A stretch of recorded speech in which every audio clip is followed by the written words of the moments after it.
درود بر هم میهنان گرامی، درود بر نور چشمان و جوانان کشور و درود به مادران و پدرانی که فرزندانشان را در راه آزادی و رسیدن ملت به حقوق قانونی برابر آنچه که در دوره مشروطیت به دست آورده بودند، این عزیزان رو از دست دادن، ولی همچنان در صف اول مبارزه برای رسیدن به آنچه که فرزندانشان جان خودشون رو در اون راه از دست دادن کماکان کوشش میکنن و فعالیت دارن. این برنامه که به صورت برنامه ویژه تهیه میشه، من سعید حمزوی هستم و همونطور که آشنا هستین برنامه‌های متعددی رو در رابطه با مسئله مشروطیت عنوان کردم، همراه مهمانانی که در این برنامه تشریف داشتن و برابر آموزه ها و آموزش هایی که چه در دوران تحصیل و چه در اجتماع و در این دوره 47 ساله بنا به نیاز آنچه که از دست ما داده بودیم و برای بازیافت مجددش به ناچار باید خودمون رو آماده تر و آشناتر و آگاهتر می ساختیم، کوتاهی نشده و بنابراین این برنامه اختصاص داره به مسئله مشروطیت ایران و تداوم قانون اساسی مشروطیت و اونچه که در این روزها به خصوص در برنامه‌ای که آقای بیژن کیان با آقای اسماعیل نوری علا اجرا کردن، در نگرانی آقای نوری علا که عنوان کردن نگران هستند که این قانون اساسی مجدداً برگرده و دلایلی داشتن برای نگرانی خودشون، ولی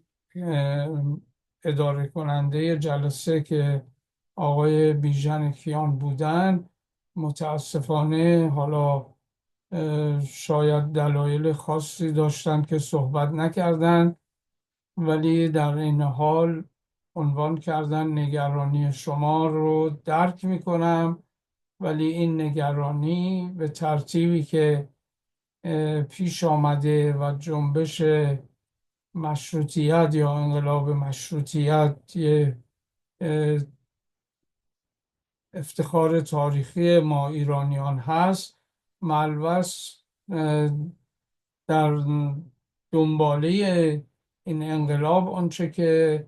تهیه شد به عنوان قانون اساسی، این یکی از به اصطلاح شرم‌آورترین سندی است که به دست بشریت تنظیم شده. بنابراین با توجه به این صحبت‌هایی که شده، کسان زیادی که یعنی قریب به اتفاق ملت ایران امروز تنها راه نجات کشور رو در جاری شدن مشروطیت ایران و نماد ملی که بازمانده از تاریخ و حضورتون عرض شود که از مشروطیت ما هستند، پادشاه ایران رضا شاه دوم هستند که تنها آلترناتیوی هستند که میتوانند که این مشکلی که مملکت ما در اثر اشغال شدن پیدا کرده رو میتوانند که این برنامه رو به تعطیلیش رو با همت ملت ایران اعلام بشه و بعد هم به کار جاری خودش ادامه بده، با توجه به اینی که قانون اساسی همیشه اونچه که در خودش وجود داره این راه رو برای ملت ایران باز گذاشته که بتوانند بر حسب نیازهای روز تغییراتی که اگر که باید اضافه بشه و یا حذف بشه یا اصلاح بشه یا عبارتاش به فارسی به لغات فارسی گذاشته بشه، همه اینا اختیارش با ملت ایرانه که به هر حال به اون ترتیبی که در قانون اساسی مشروطیت پیش بینی شده قابل تغییرات و قابل به اصطلاح حالتی است که از اعتبار مردم ایران و از اعتمادی که مردم ایران به قانون اساسی مشروطیت دارند کسب میشه. حالا برای اینکه این رو، چون دوستانی که این صحبت رو با هم مطرح کردن در رد مسائلی که اگر هم به هر حال تعدادی با گفته های این دوستان موافق باشند، شرط اولش این است که مملکت نجات پیدا بکنه و بعد هم با توجه به اینکه خود قانون اساسی مشروطیت ایران بر اساس آزادی بیان و قلم به وجود آمد، بنابراین همه این دوستان می توانند که در موقعیت هایی که پیش خواهد آمد نظریات و عقاید خودشون رو ابراز بدارند و یا شرکت بکنند در اون مجامع و برابر آنچه که مطابق قانون انجام میشه و اون اگر که اکثریت پیدا کرد نظریاتشون میتوانه که تغییرات بنیادی به وجود بیاره و حتی تغییر نوع نظام. ولی در غیر این صورت در شرایط حاضر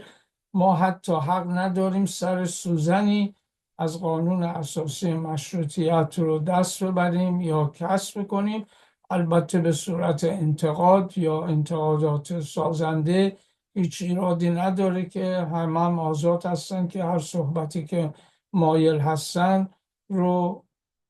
حالا در گروه خودشون یا در هر جایی که صلاح میدونن عنوان بکنن، ولی تأثیر اینه که تأثیرات قانونی نداره، بلکه اگر که واقعا از روی خیر و صلاح مملکت هست میتوانه به صورت آگاهی رساندن و با توجه به اینکه ملت ایران در شرایط حاضر در این تنگنای سیاسی که مملکت گیر افتاده، بیداری ملت ایران و هوشیاری ملت ایران ضامن تحولات و ترقی و آنچه که به هر حال مورد درخواست ملت هست اتفاق بیفته، این ضمانتنامه در خود عمل ملت ایران وجود داره و بنابراین اگر اجازه بدید بپردازیم به نکاتی که اشاره شد در رابطه با این قانون اساسی و بعد هم کسانی که طرفدار هستن طرفداریشون به اصطلاح در یک کوچه به اصطلاح بنبستی نیست، بلکه مشروطیت ایران و خود قانون اساسی در یک جاده دو طرفه در حرکت کرده و حرکت خواهد کرد و اگر که بگیم آسیب رسانی، باید آسیب هایی که وارد شده در اثر کمبود هایی که هست، خب این طبیعی است که هر نسلی یا هر زمانی که بگذره و تشخیص بدن مردم که باید این تغییرات و تحولات به وجود بیاد، با توجه به مراجعه به مجلس شورای ملی و مجلس سنا و تشکیل مؤسسان میتوانه که بنا به آنچه که فرستاده میشه و پادشاه ایران قبول میکنند و این اقدام در نتیجه از صورت تشریفاتی به صورت قانونی به حرکت در میاد، این کار صورت بگیره. خب دوستان عزیز، 2 روز پیش ویدیویی به دست ما رسید و این ویدیو حاکی از این بود که در رابطه با جلساتی که حزب سکولار دموکرات که آقای اسماعیل نوری اداره میکنن، در سال گذشته نشستی داشتن، یا نشست سالیانشون که در سال گذشته بوده، و آقای کیان حالا یا تشریف داشتن اونجا، یا بعد اگر اطلاع پیدا کردن که در اونجا چه گذشته، ایشون هم تشخیص دادن که بله، اون مسائلی که نگرانی به وجود آورده و بعد هم انتقاداتی که از بعضی اصول قانون اساسی مشروطیت مطرح شده مورد علاقه ایشون بوده که بازنگری بشه یا بازگو بشه در یک برنامه صوتی، این است که لازم است کسانی که باور دارن و اعتقادشون اعتقاد منطقی و قانونی و ناشی از تاریخ ایران و دوره تسلسلی است که از شاهنشاهی ایران از گذشته به امروز انتقال پیدا کرده و قانون اساسی مشروطیت به قوت قانونی خودش باقی مونده به دلایل مختلف باز حقوقی و قانونی، و اون این است که پادشاه محمد رضا شاه آریامهر استعفا ندادن و بعد هم در وصیت نامه که بارها و بارها شنیدیم از تلویزیون ها و از جاهای مختلف پخش شده، و اگر دوستان علاقه‌مند هستن میتونن مراجعه بکنن، و بعد هم حتی صوت اولیا حضرت فرنگ پهلوی کاملا روشن در برنامه جنبش مشروطیت در ابتدای برنامه بارها و بارها پخش شده، این است که وقتی که ملت ایران رو، ولیعهد ایران رو به قانون اساسی و به ملت ایران می سپارند و حتی در موقعی که از فرودگاه مهرآباد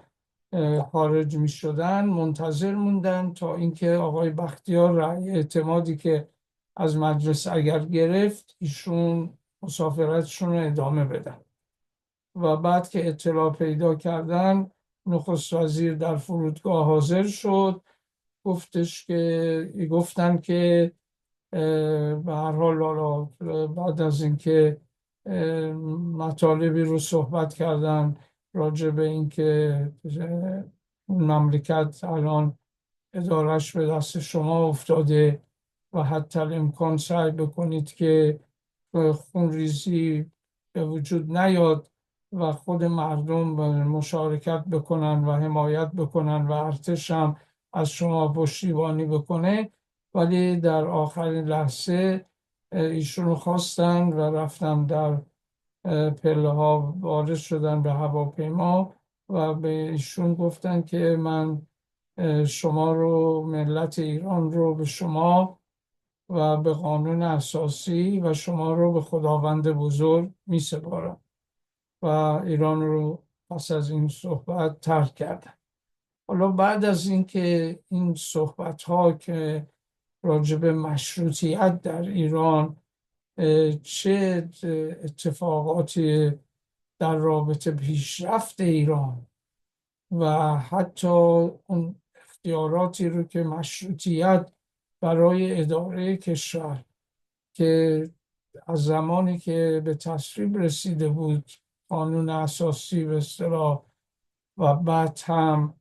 فرمان صادر شده بود برای مشروطیت، ولی در کشمکش های هنوز قومی و ثروتمندان کشور و حتی همین آخوندها یا علمای که اون موقع از شهرت زیادی هم برخوردار بودن و موقعیتی داشتن، به هر حال در این به اصطلاح رفت و آمدهای قدرت طلبی مملکت ایران مشروطیت به معنای واقعی نتوانسته بود که در رابطه با به خصوص کارهای اجرایی و موفق بشه. ولی پیدایش رضاخان و بعد هم که تغییراتی که از اونجا شروع شد که 1299 تهران رو گرفتن و به هر حال حکومتی که قادر نبود که نه تنها مشروطیت رو رعایت بکنه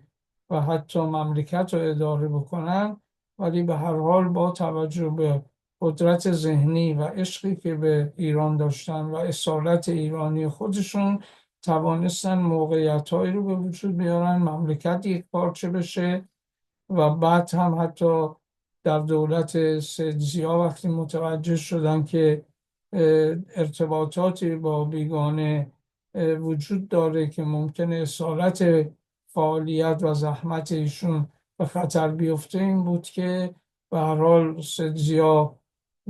استعفا داد یا خلع شد از نخست وزیری. و بعد هم با توجه به اختیاراتی که ایشون بیشتر پیدا کردن و بعدم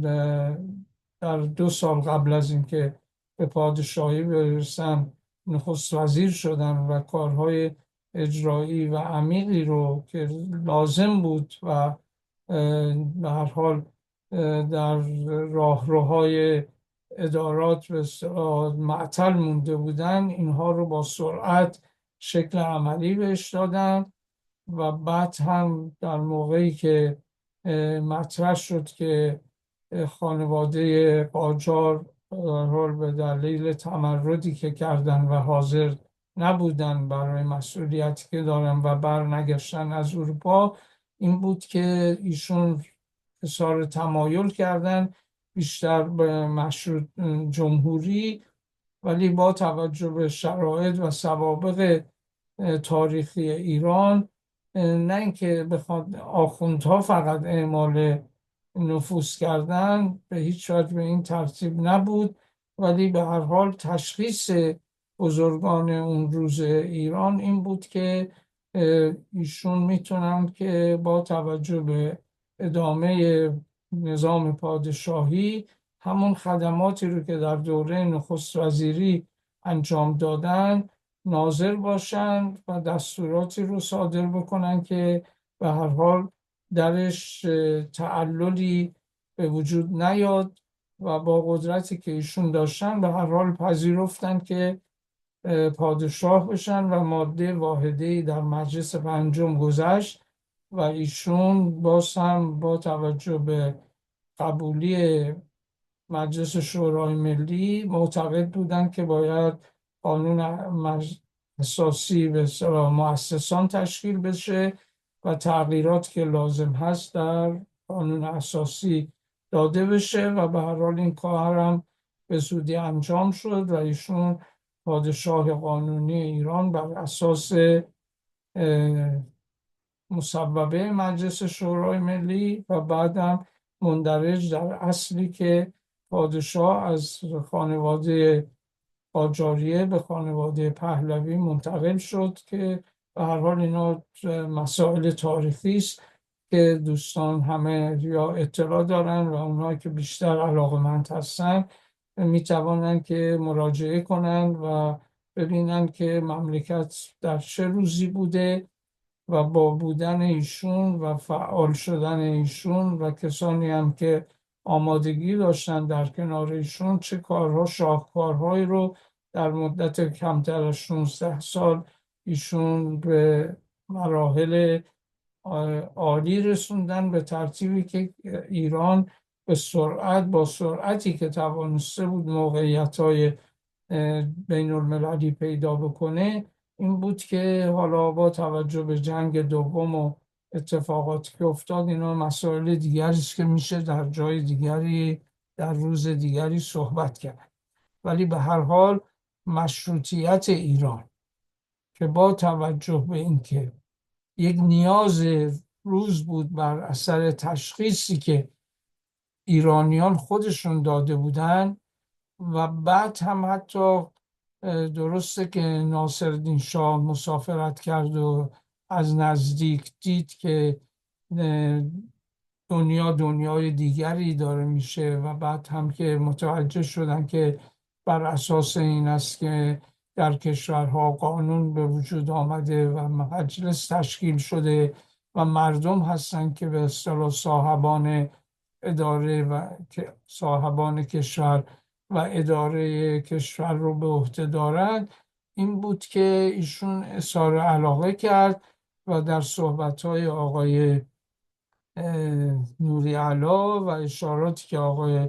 کیان داشتن، مسئله رساله یک کلمه کار میرزا ملکم خان نبود، بلکه میرزا یوسف خان تبریزی که بعد مستشار دوله لقب گرفته بودن، ایشون مطالعه کرده بودن و در مقامی بودن که خب پدرشون در رابطه بودن و ایشون در موقعی که کاردار سفارت ایران بودن برای این که به مسائل از نظر علمی آگاهی پیدا بکنن و علل رو در مطالعه و در مراجعه به مراکز علمی تحصیل بکنن، این بود که اون رساله یک کلمه بسیار تاثیر گذاشت و به طوری که 36 سال قبل از 1285 قبل از مشروطیت این به نگارش در آمده بود و به پارسی هم در تهیه شده بود، به چاپ رسیده بود. این نسخه هایی به ایران آورده شد، در اختیار بسیاری قرار گرفت و تأثیرات بسیار بزرگی گذاشته شد، از جمله آنچه که مشروطیت ایران رو شکل داد، به خصوص در اون 51 ماده، این بود که حالا تحت نظامنامه هم صحبت شده ولی آنچه که در خود تاریخ نوشته شده و کسانی که در اون موقع ناظر و شاهد بودن، این بود که این 51 اصل که به نام نظامنامه مطرح شد تحت عنوان قانون اساسی شکل گرفت، پایه گرفت و بعد هم چون کافی به مقصود نبود متمم رو بر اون اضافه کردن که حالا بحث تکمیل و در تکمیل 51 ماده که کافی به مقصود نبود و بعد هم چون که کسانی که در جنبش مشروطیت بسیار بسیار همکاری کرده بودند و ما نباید فراموش بکنیم اونچه که در تاریخ ما پیش آمده قابل احترامه، اگرچه در اون زمان با این زمانها متفاوته. امروز خواسته ها به ترتیب دیگه است، ولی این خواسته های جدید نباید در رد آنچه که پایه ها و اقداماتی بوده که به صورت ملی در مملکت ما انجام گرفته و حتی اگر که کسانی که مذهبی بودن همراه شدن با ملت ایران، نباید اینکه به عنوان اینکه مذهبی هستن نامشون فراموش بشه. از آن جمله مرحوم محمد طباطبایی، سید عبدالله بهبهانی و بعد هم در حضورتون عرض شود که با توجه به اینکه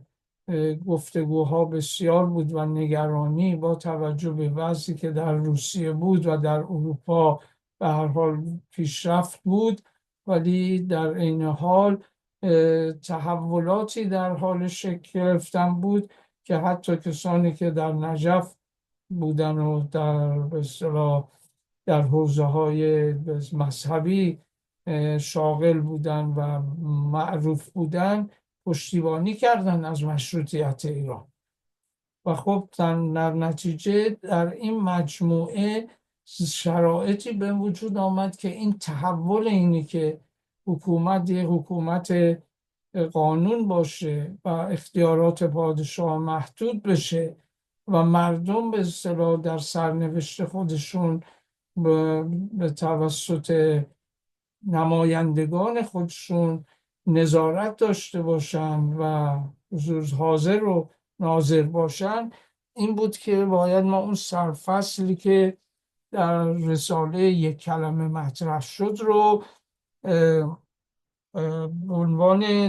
حالا دستور کار و یا زمینه‌هایی که این تفکر رو به مراحل عملی رسوند. باید بگیم که در اونجا از مساوات، برابری صحبت شده بود. بعد هم هر کسی آزاد بود که مشاغل دولتی و پست‌های دولتی رو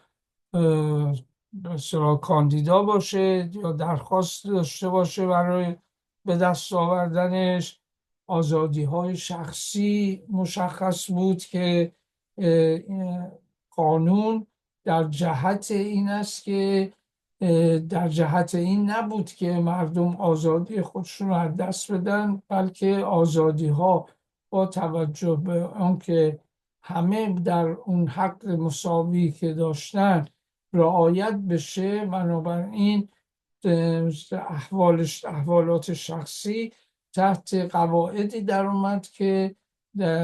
اگر که از اون قاعده خارج می شد، در نتیجه خب در واقع زیر پا گذاشتن قانون بود که نمی توانست جامعه در حال تحولی که در اروپا وجود داشت و همچنین در ایران در بعد از 1285 معمول شد رو بتوانه که تحت کنترل خودش داشته باشه و نه اینکه از اون حدودی که مشخص شده باشه رعایت نشه اون حدود و مشکلات فراهم بکنه. مسئله امنیت جامعه مطرح بود، امنیت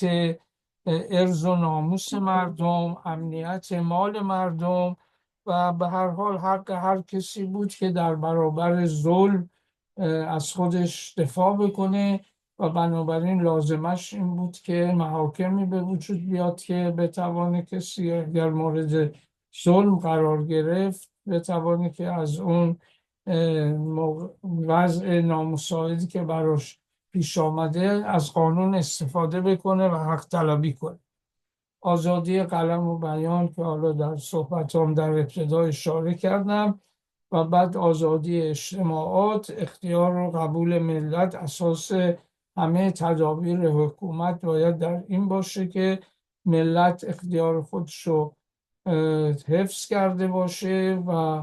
بعد هم در اونچه که به عنوان قانون وضع میشه مورد قبولش واقع بشه. بنابراین اینجا من لازم است که در مشروطیت ایران عرض کنم که قانون اساسی مشروطیت ایران سندی است ملی که بر پایه آزادی و برابری تنظیم گردیده و حکومت مردم بر مردم را نمایندگی و تعریف میکنه. بنابراین ملاحظه می‌فرمایید که تمام این اصول در مشروطیت ایران مورد توجه قرار گرفت و اگر که بعد از اون 51 ماده که تشخیص دادن کافیه به مقصود نیست متممی رو تهیه کردن، تمام اون ایراداتی که امروز مطرح میشه طبیعی است که این ایرادات به قوه خودش ایراداتی است که درست است، ولی باید از راهی که قانون پیش بینی کرده این تحولات و تغییراتی که لازم هست رو به وجود آورد. بنابراین دوستان عزیز، برنامه مشروطیت ایران اگر که پا نمی گرفت و اگر که همون روز، حالا صحبت کردن منورالفکرها که بعداً روشنفکر شدن در دوره پهلوی و به خصوص با پیدایش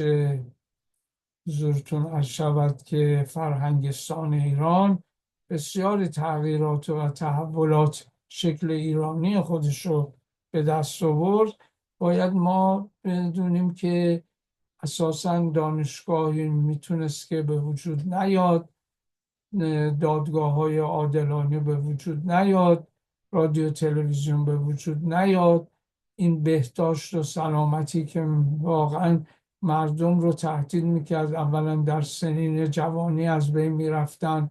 و بعد هم اساسا به ترتیبی بود که واقعا کشتار بعضی اوقات به صورت کشتار دست جمعی در می آمد. این بود که واقعا ما باید قدرشناس باشیم و احترام بذاریم به قراردادهای اجتماعیمون، اگرچه امروز مورد پسند ما نیست، ولی باید نگاه کنیم که با تداوم مشروطیت و ادامه پادشاهی ایران به چه ترتیب باید عمل بکنیم که این آزادی وجود داره، در خود قانون اساسی پیش بینی شده و اگر حدودی براش تعیین کردن، این حدود در به اصطلاح حق حقوق مردم برابر شناخته شده و بنابراین کسی بر کس دیگری امتیازی در برابر قانون نداشته. بنابراین وقتی که مملکت ما به این صورت سر و سامون پیدا کرد و امروز هم که تمام شرایط مساعد هست که در هر کسی با هر عقیده ای است و هر جایی که زندگی میکنه، نشانه این است که اگر که نهضت مشروطیت، انقلاب مشروطیت، جنبش مشروطیت پا نگرفته بود و حیات سیاسی پیدا نکرده بود، هرگز این موقعیت هایی که امروز مردم ایران در خارج از کشور و در داخل کشور پیدا کردند و بعد توانستن راه رو پیدا بکنن، به پاسارگاد رفتن، کف خیابان ها اجتماع کردن و بعد رضا شاه روحت شد و در خراسان، در مشهد مردم روش رسیدن و بعد هم به سرعت آمد در مراکز مذهبی و در داخل شهرهای ایران و به عنوان یک شعار ملی امروز مورد استفاده قرار میگیره. بنابراین در این مجموعه باید انتقاد کرد، باید فکر کرد، هیچ کسی محدود نشده، ولی باید که نگاه بکنیم که این گفتگوها رو باید به چه ترتیب به مرحله برسونیم که اولا مملکت ما معطل به این که آزادی بشه، چون که در رابطه با اینکه تداوم مشروطیت، با اینکه یک عده نظریاتی دارن برای قانون اساسی بعدی، نمیتونه معطل بمونه. بنابراین اکثریت ملت ایران که در همه پرسی ها و در سنداش هایی که به صورت علمی مجامع مستقل انجام دادن و خواسته ملت رو به دست آوردن و عنوان میکنن، این باید انقدر ما انصاف داشته باشیم، از خودگذشتگی داشته باشیم که در این مراحل به صورت یک ایرانی که خودش رو موظف میدونه و یک تکلیف تاریخی است و یک تکلیفی است که اتفاقا بر تکلیف بزرگی است که بر عهده نسل‌هایی است که در حال حاضر در حیات هستند، در زندگی میکنند و بنابراین اگر که نتوانند که از این شرایط به سرعت گذر بکنند، این عدم موفقیت و یا این کوتاهی در تاریخ به نام تک تک ما، چه به اصطلاح معروف باشیم و چه ناشناس و گمنام باشیم، در وجدان خودمون باید احساس کنیم که این مسئولیت متوجه ما بوده و خواهد بود. بنابراین در این گفتگویی که البته من حاضر هستم که به عنوان کسی که هم تحصیلاتش در این رشته، من هم با حکومت آشنایی دارم و بعد حتی با مدیریت اداره کشور باید به چگونه انجام بشه و حضورتون عرض شود که و با کسانی که اساساً بر اساس قوه فکری و آزادی خواهی رو که تمرین داشتن، سالیان دراز و ساعتهای طولانی بحث و گفتگو کردیم در فلسفه و در حضورتون اداره کشور و بسیاری کارهای دیگه، می توانیم همه کسانی که نه ادعا باشه ولی به عنوان کارشناس شرکت داشته باشند و راه حل نهایی که ملت ایران به اتحاد و همبستگی قلبی رسیدن، حالت نمایشیش، خب شما باید فکر بکنیم که ملت ایران بیش از 10 ساله که در میدانها، در خیابانها، در مجامع مختلف شرکت کرده، در به خصوص در داخل ایران. و بنابراین با توجه به اینکه ما در خارج که گرفتار زندگی به اصطلاح بسیار ساده نیست هستیم، و در داخل ایران هم با گرانی و با حضورتون عرض شود که بیقانونی که وجود داره، طبیعی است که دوران سختی رو پشت سر گذاشتن. بنابراین این پیوند ما با هم، که البته من به عنوان مخالف اینجا با این دوتا آقایونی که اسم بردم صحبت نمی کنم، بلکه بهشونم احترام قائل هستم و باید به ما رعایت اصول اخلاقی رو به خصوص در این دوره بسیار بسیار رعایت بکنیم. و بنابراین آنچه که لازم هست این است که ما مملکتمون رو نباید بسپریم به یه جریاناتی که اسباب هرج و مرج فراهم بشه و بعد هم خب دودش به چش همه خواهد رفت. و بالاتر از این که اگر مملکت ما که در این ساعت در اشغال هست و بعد که آزاد میشه، اگر بر نگرده به 22 بهمن 57 و بعد این دوران فترت رو که به اصطلاح گذر کردیم و میرسیم به جریاناتی که همون گذشته به حرکت در میاد، طبیعی است که بر حسب نیازهای روز میتوانه که تمام تغییرات و تحولات به وجود بیاد. یک نکته بسیار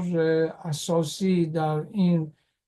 کار وجود داره که البته خب این رو وقتی که یه عده‌ای نشستن یا اینکه کسانی که معرفی میشن یا اینکه شناخته میشن، حتی ماها که حالا هم از نظر سنی و هم از نظر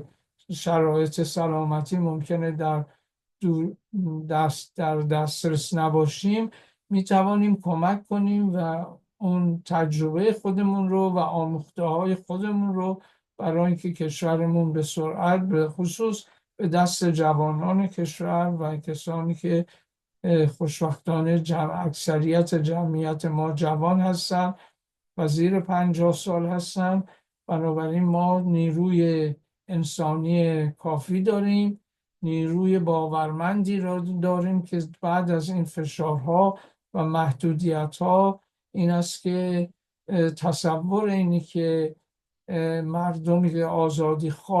آزادی میخوان که بعضی کارهایی که اساساً در هر اجتماع سالم و معقولی نباید شکل بگیره، فکر میکنن که مثلا اینها دنبال بیبندوباری هستن یا اینکه از آزادی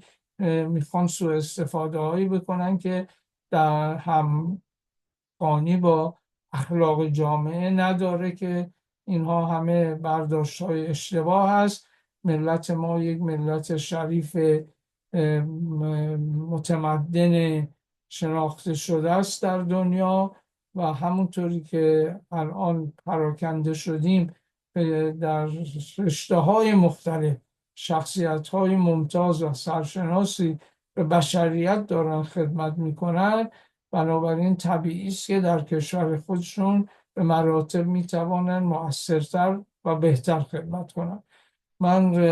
اجازه میخوام که اینجا سخنم رو کوتاه بکنم و اعلام کنم که مشروطیت به قوت خودش باقی مونده و بنابراین نظام پادشاهی تنها آلترناتیو تاریخی ما هست. برابر تحقیقاتی که بزرگان سیاسی و محققین خارجی انجام دادن که حالا از اسامیشون فعلا خودداری میکنیم ولی شخصیت های معتبر سیاسی هستن، و چه ایرانیانی که کماکان از دوره گذشته باقی هستن که سرمایه های کشور ما هستن که حضورشون و یا اقداماتی رو که کتمن و یا حضوری انجام خواهند داد، همه به اعتبار تداوم حرکت گذشته ما افزوده و افزوده خواهد شد، با توجه به اینی که اختلافی ما در مورد آزاد شدن ایران با همدیگه نداریم. فقط میمونه نحوه اینکه اگر گروه های تحت عنوان احزاب، با البته احزابی که اگر هر اساسنامه ای تهیه میکنن، طبیعی است که در راه خدمت و بعد به خوشنامی کشور و در راه سعادت و رفاه مردم هست، ولی میتونن اختلافاتی داشته باشن که این اختلافاتشون میتوانه با طرح نمایندگانشون در مجلس شورای ملی مورد بررسی قرار بگیره و در صورتی که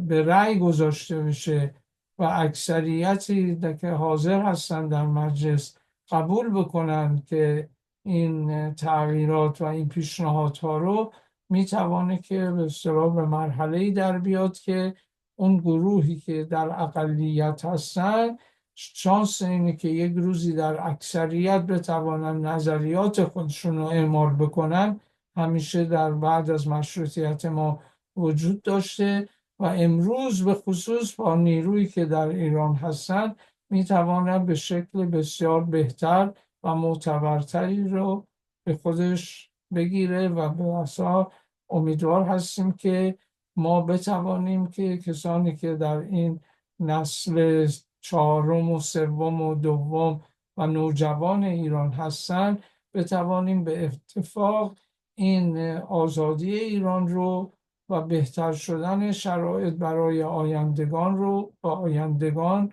به دوستی و صمیمیت و با مهری که برآمده از تاریخ کهن و سرزمین اهورای ماست به سلامت بسپاریم. پاینده ایران جاوید شاه.